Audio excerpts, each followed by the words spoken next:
shoot you guys a little crop video while I'm out here. I seen the guy that I'm gonna have combine these. It's down the road combining corn, and I thought I'd come down here to check, see how my beans were. And I'm out here about halfway down the field in between the corn and beans here. You can see the field of beans looks great. From the road, both ways looks bad because the weeds are real bad up there, the mare's tail, and everything else that decided to come up. But these beans look awesome out here in the middle. They're over my knee and between my knee and waist high in most places. I mean, where the grass got thick, they're dwindling down a little bit. They're pretty dry. If I had a combine, I'd be out here combining them right now. Yeah, where this stupid crabgrass come through. We're going to do a different weed program. Oh, look, I'm growing golf balls out here. Look at that. Anybody else's field grow golf balls? Or is it just mine? I'll pick up half a dozen or so when I'm out here. Tilling, that is. Neighbors are out looking at me, talking to my phone. I'm waiting on a call for a guy about the semi-trailers we're selling. Yeah, here they're not so tall. They didn't do too great here. I blame the crabgrass. We're going to try a different weed program next year. We're going to try Liberty, and there was another chemical a friend of mine told me about. She's starting her own agronomy service, her and another friend of mine, and I was talking to them because I might have them spray for me. You know, the whole small business thing. I'm into that, so I might have them spray for me next year. We'll see. They're only doing lime and broadcast fertilizer right now. They bought a Terragator, but I haven't walked out into the corn in this area at all. About the middle of the field. Now these last few rows didn't get fertilizer and they didn't get side dressed because I ran out.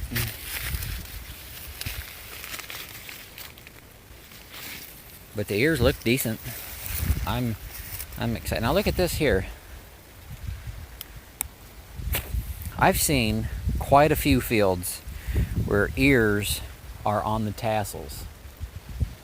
Has anybody else experienced that, and why? Is it that the tassel touched the silks, or what? But there's a field over by my grandpa's that has spots about every 100 feet down the whole field, well, along the road, where there's groups of corn that have ears, full-blown ears, on the tassels. Look, there's another little one. Yeah, the corn's all right. Let's walk over more. These ears are awful small. They're not going to do great in the corn head. Yeah. I mean, there's a big one here and there. I think the problem is this corn does better in a lower population. That's why I picked it. Because I wanted to cover the 5 acres. Oh, look, another golf ball. I wanted to cover the 5 acres, and I didn't want to have too much seed left over. So I did the math, calculated it out, and decided that I needed a population of about 28 to 30,000. And that's where this corn thrives. Look, right here, the corn is not very tall. And that's where this corn's target population thrives at. And I planted it way too thick. I used the wrong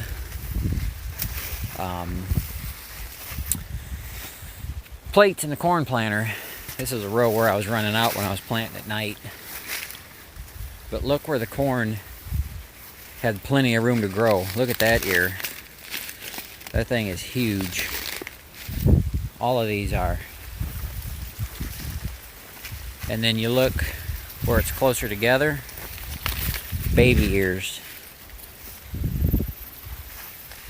So it wasn't the corn planter's fault, it was my fault, because I didn't use the right one. Look, right there's 3 ears in an 8, or 3 stalks in an 8-inch spacing. They're supposed to be like 4 inches apart. So we'll definitely improve on that next year. Next year we're going to do some changes. I talked before about seeding a cover crop in with the corn. We're going to give her our best shot next year. Yeah, see where the corn baby ears, where it's real short and close together. I don't know, if hopefully the beans will pay everything off, all my expenses and my land rent, and the corn can go in the grain bank. I mean, I doubt that'll happen, but just as long as the soybeans cover my land rent, everything else is already paid for. I pay the land rent after the crops come off. Give that to Dad, so yeah, look at that. All them little ears in there. Little ears here. The field has good and bad spots, but you'll have that. You'll have that. First year doing corn. I haven't decided. I think I'm definitely gonna do beans in this spot next year. But the whole point of splitting this field was I wanted to do this other side in hay. This used to be a hay field a few years ago, and I want to go back to hay. I need hay. Hay's a good money maker. And I wanted to do this side in hay because it's kind of an awkward shape, but I still think I could manage corn in it. Oh, look, another golf ball. That's 3 we're up to so far. So I think that's what we're going to do. We'll do the rotation, corn and soybeans, one more time in this field. And hopefully the corn does better next year. But we're going to try to interseed hairy vetch. There was a mixture that I seen on Facebook a guy did. It was hairy vetch, I think rye, some other stuff. He put it, interseeded it in a stage, or V5 stage. And since I got to cultivate, or since I do cultivate, I would rig up the seeder on the cultivator and seed while I cultivate, which will help fluff the dirt up, and then when it rains the seed would pack right in there. Or if I come back and did a second cultivation stage, would mix the seed in. So that would work. And I would eventually like to graze cattle on the corn stalks, you know, the few head that I would raise, but I'd like to do that at the farm. And once I get start doing decent enough with this field down here growing crops, I'm going to try to take over the field at the main farm that we rent out, and that's where I would graze the cattle. That's a almost 15-acre field out back, and I would divide it in half, 7 acres, 2 fields, and rotate that. That I don't think would make great hay ground, and that's when this field down here would more than likely become a hay field, or the year after it's corn. So these beans, I don't know if I said it already, I planted these beans on 14-inch centers with my 5100 grain drill, and I like it. It's nice, easy to walk through. The tractor didn't smash the rows down when I was spraying. Number 4, the tractor didn't smash the rows down, and looks good. There's a spot where the beans didn't do so good. because of the crabgrass. Now when I sprayed the Roundup, it pretty much killed all the grass except where I missed. And then after that, the crabgrass started to regrow, and then the mare's tail and everything else started coming up.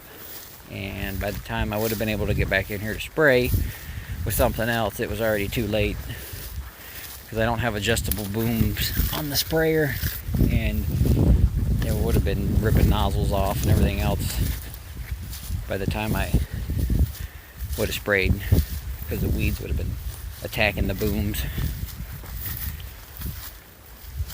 I wish the whole field looked like this up here. I'll take the mare's tail here and there. Oh, we got a woodchuck. But right up here, the beans are waist high. And this was beans last year, if you guys remember.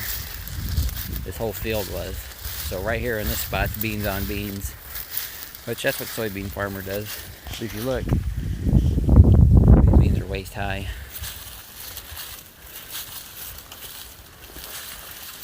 But this whole field overall looks better than what I had last year. Last year they were real short. The weeds were real bad. We got better control on the weeds overall. It's just the mare's tail took over this year.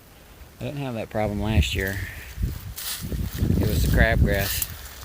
But I think the crabgrass choked everything else out. And the foxtail.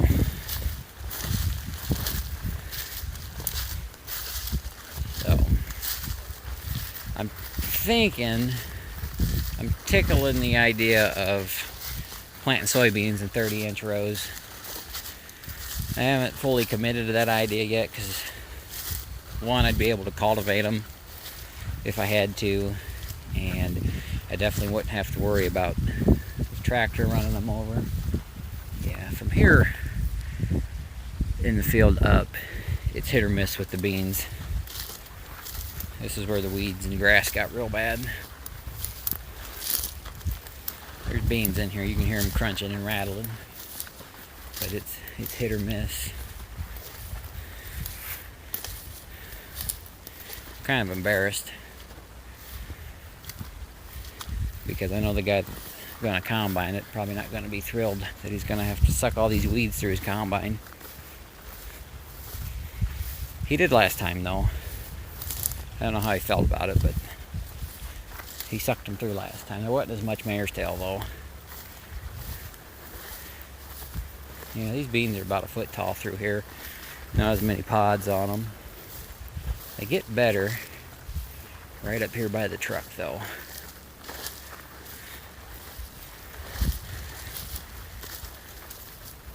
You see they get real good right in here.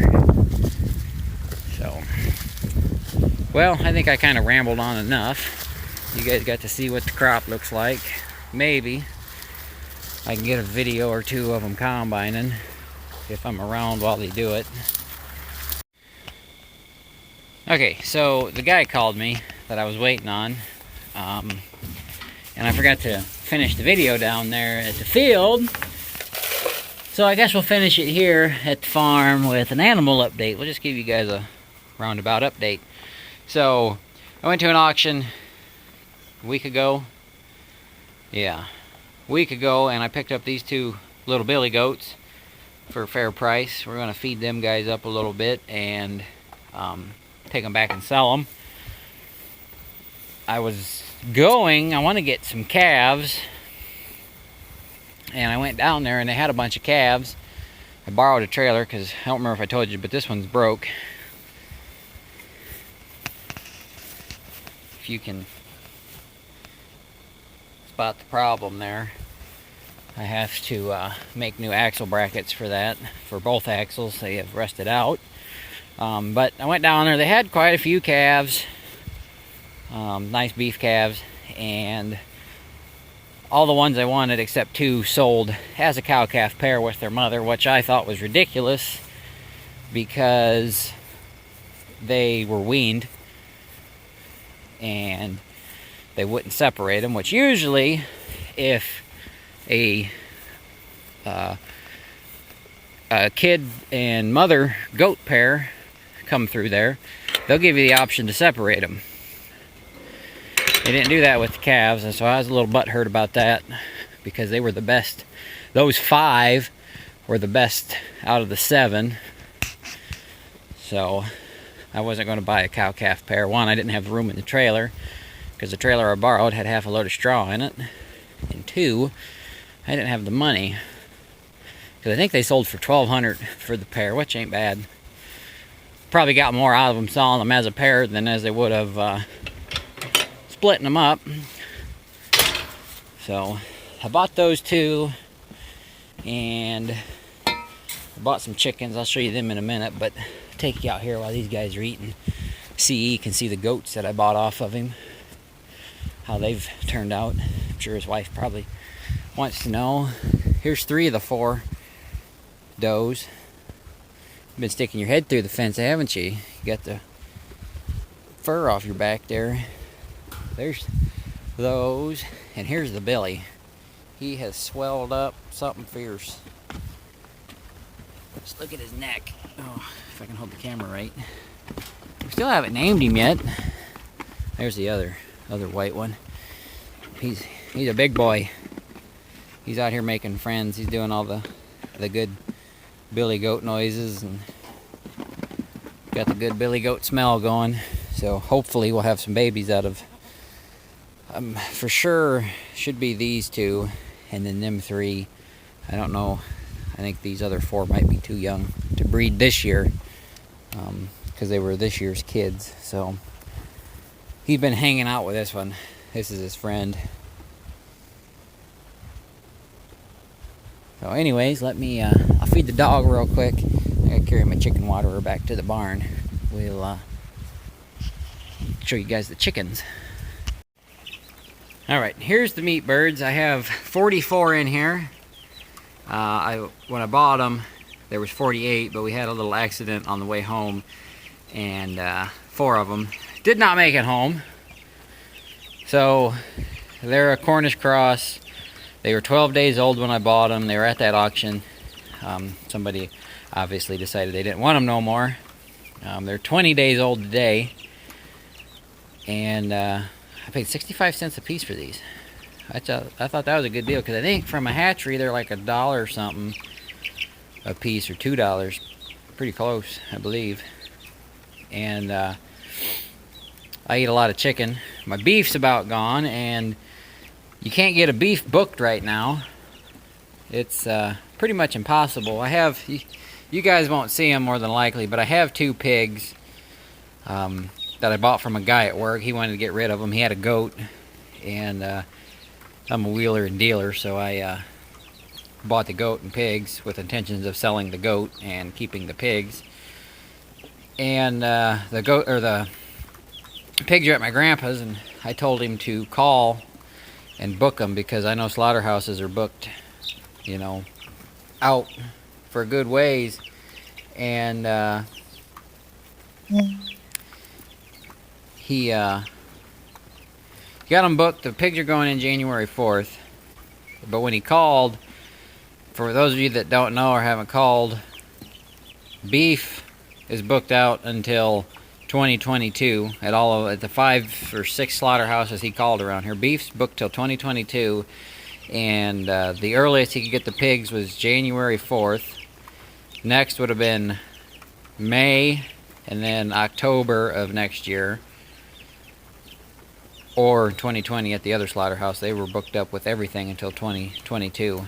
So, but we're going to butcher these ourselves, and next year I have plans to